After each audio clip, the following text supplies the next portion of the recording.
Hello and welcome everybody. Today we're going to be taking a look at rebuilding the 5075S that was provided by Akko and make it more of an enthusiast board. Today we're going to see what we can do to change the sound signature a little bit, maybe give it something closer to what I enjoy. There was nothing wrong with the stock sound signature, but it just really wasn't my forte. So what I have done is, as you can see here, we have all of our pieces. I have actually swapped over to the polycarbonate plate, and you can see the assembly is pretty rigid still because I am using all the standoffs, but we have swapped over the gasket socks, we have swapped over the plate foam, and then also that PE foam, pour-on foam sheet to give it that sound signature that I really enjoy. That was pretty simple. All we had to do is remove, let's see here, it looks like 6 of these screws on the back. And let me get you in here. So you can see here, there's these Phillips head screws that need to be removed. And we just had to remove 6 of those, and we were able to swap the plate over. And one of the reasons why I use this is I got a lot of questions about the fitment of the plate here with plate mount stabilizers. Now what I have done here is I am using cherry clip-in stabilizers. I have lubed them with 205 G0 on the housings. And in addition to that, we have lubed the wires with XHT BDZ. And lastly, I have injected some dielectric in here for the purpose of tuning these once we've got the board together. So I'm pretty excited for this. The fitment was absolutely top notch. It was a little tight, but other than being slightly tight, it was actually quite an easy endeavor. So it's quite easy to swap that plate over, and then of course, you know, as I had mentioned, you can use PCB mount stabilizers with the Akko boards, with most of the higher end Akko boards. Heck, even I think the 3068B might even include that functionality. In addition to that, also got a sheet of 1.5 millimeter neoprene that has been pre-cut to fit into this case. And by pre-cut, I mean I pre-cut it.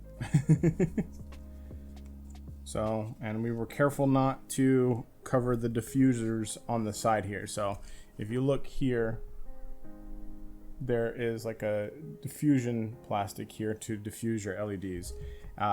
If you guys recall, if you watched the original video, you'll recall that I did have some issues with the LEDs on the PCB coming off right here. Came off quite easily, and I spoke with Akko, and apparently that was an issue with the packaging of the board, and they have made corrections to fix that, and it was only one batch from my understanding, and they've been really cool, and they actually sent me over some LEDs. So we'll do a video where we actually break out the soldering iron that hardly ever gets used on the channel, and we will see if we can't get those fixed by hand. So let's go ahead and get this guy put back together. We'll have to cut out, make sure you have a cutout for the cable and then a cutout for your switch here. Make sure your little dip switch for your mode switcher is put into the same direction. So you want to make sure that's in the same direction where you have this guy. And you want to be extra careful because dip switches, they like to break really easily. So we're going to put our JST back on.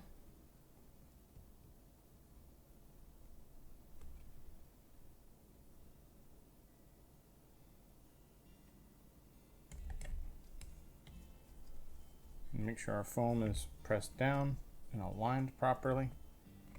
And then our JST connector is that way, or not our JST, excuse me.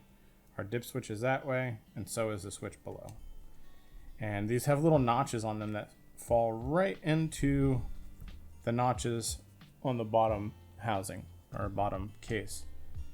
And you can see here there's still quite a bit of flex here, which is nice. And then if you recall, the top is, and the top case is just, it's not screwed in. It is snapped together. So I'm gonna make a little bit of noise here real quick.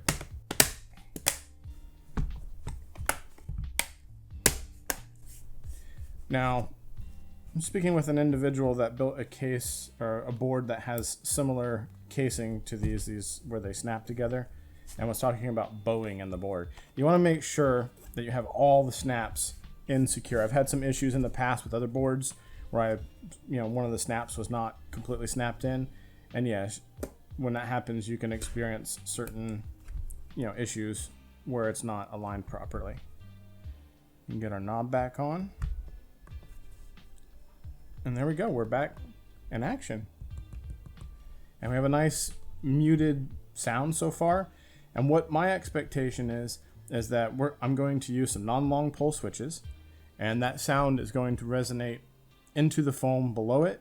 So what we should have is a nice muted sound signature, and the keycaps are really going to finish this off. All right, so the switches that I have chosen are the switches that I retired from my Keychron Q1.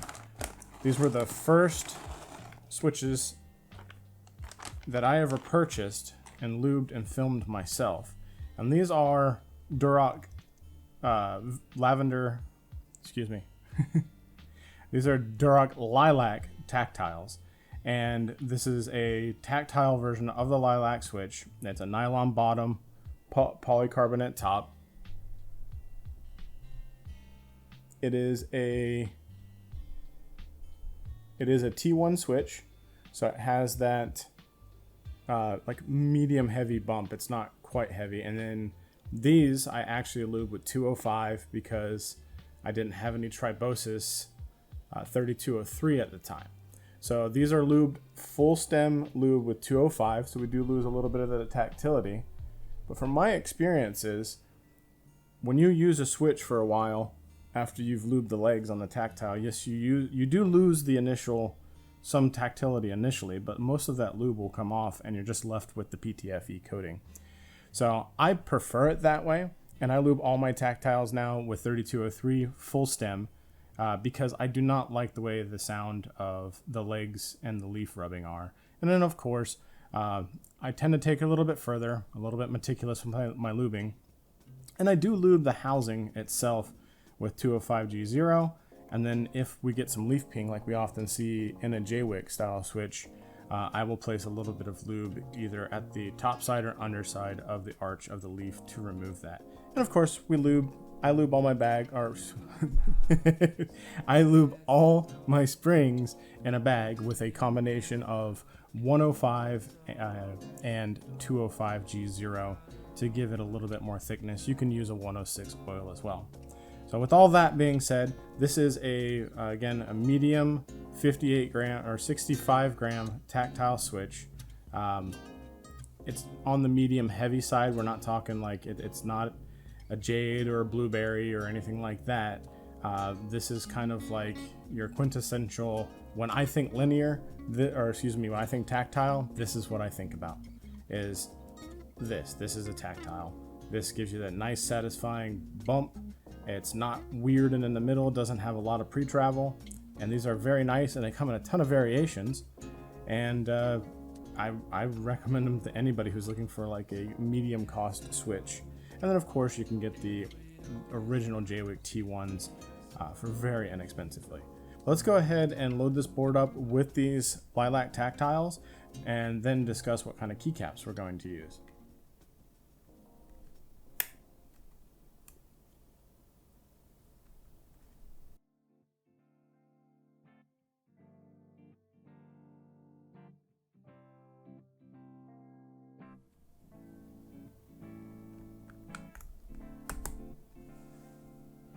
Now, one thing that I want to point out before we put this last switch in is that these do have flat bottoms, and these are designed for through-hole LEDs. So if you're looking for shine through, you're going to want to pick up J-Wicks that have the clear top and the cutout. I think they are the V2s. Alright, so there we've got our switches in. Now one of the reasons we're able to use these lilac switches is because of the fact that the keycaps we'll be using are not cherry profile. So in this particular configuration, if we were to use cherry profile keycaps, we would see interference in the ASDF row, and that interference would give us kind of a ticky sound, especially with the PC tops. They would sound very muted on the down press, and you can hear the difference in the row versus the other rows. So often when you're using a north facing board, if you're not using long pole switches like an Akko switch or a KTT switch or something by Texi, you'll want to use something like this. These are the Drop MT3 keycaps. This particular variant is these are the Camillo keycaps. And what MT3 keycaps are, they are a higher profile similar to SA in a lot of regards. Very unique sculpt to them, and they are very interestingly dished. So let me put this aside and we'll take a look at what I'm talking about. So you can see here they have a very interesting dish to them. It's very deep. It can be very jarring the first time you use them, but I found it to end up being very, very comfortable. They also have an interesting sculpt to them. So they have kind of this curvature on the bottom and a flat top and kind of, you know, an angle, if you will. And it's just a very interesting profile of keycap. And I thought I didn't like them at first. I actually quite disliked the way it felt until I actually gave it a second shot and used it, and kind of fell in love with it. So let's go ahead and get this kitted out. Kind of a foobar mismatch of keys here, but we'll figure that one out. Let's go ahead and get this kitted out, and then we'll give it a come back and talk about sound test and the experience and the fitment and things like that.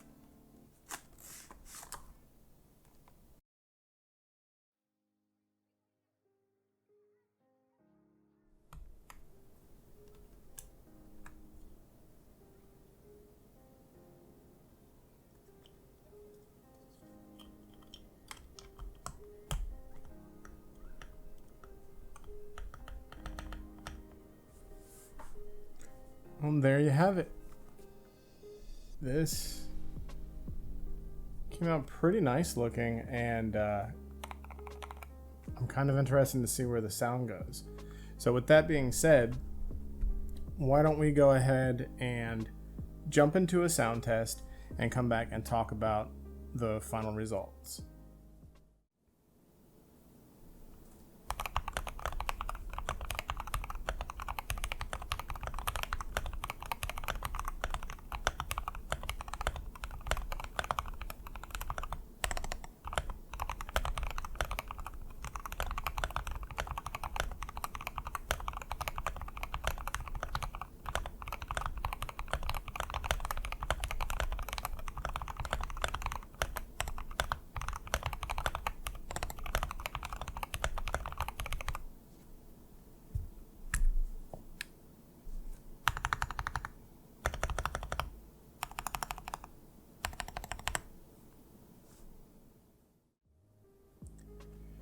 All right then.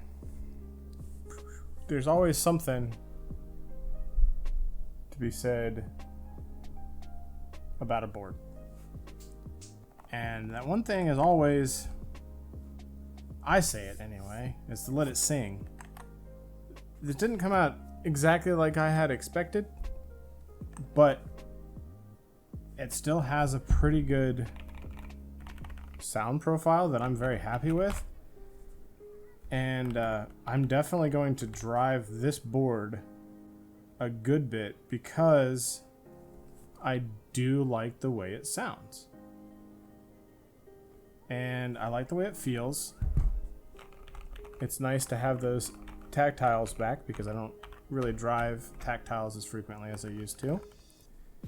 And overall, it was a pretty easy build, as you can see by the duration of this video. But let me know what you guys think in the comments. If you guys enjoyed following along with this build, be sure to subscribe and hit that notification bell icon to let me know that you're enjoying the content so I can continue to make more. I've got a few more boards in the works before we start getting a bunch of group buy stuff coming in the fall. And I've got a couple video ideas I want to talk about, and potentially do a 75% roundup, or at least some sort of budget comparison, so that way I can help you guys out, because I have been getting requests for that. But yeah, let me know what you thought of the build. Let me know what you would have done differently, or what you plan to do with your board in the comments. And let's have that conversation. Let me know what you thought. I'm very interested to see how this goes. This is my first ABS set that I'm actually willing to try. I've used ABS in the past and I always shine them quite quickly. And I'm worried about doing that to what some people would consider a fairly expensive set of keycaps. So really looking forward to seeing how the shine develops on these. And I just think that came out looking really nice. It's going to look nice with some blue accent LEDs down here. But anyway, thank you guys for hanging out. Thanks for coming along for the ride. Thanks for all the support that you guys have given. The channel has really been picking up lately, and I am hella appreciative for that. But until next time, y'all have a good one.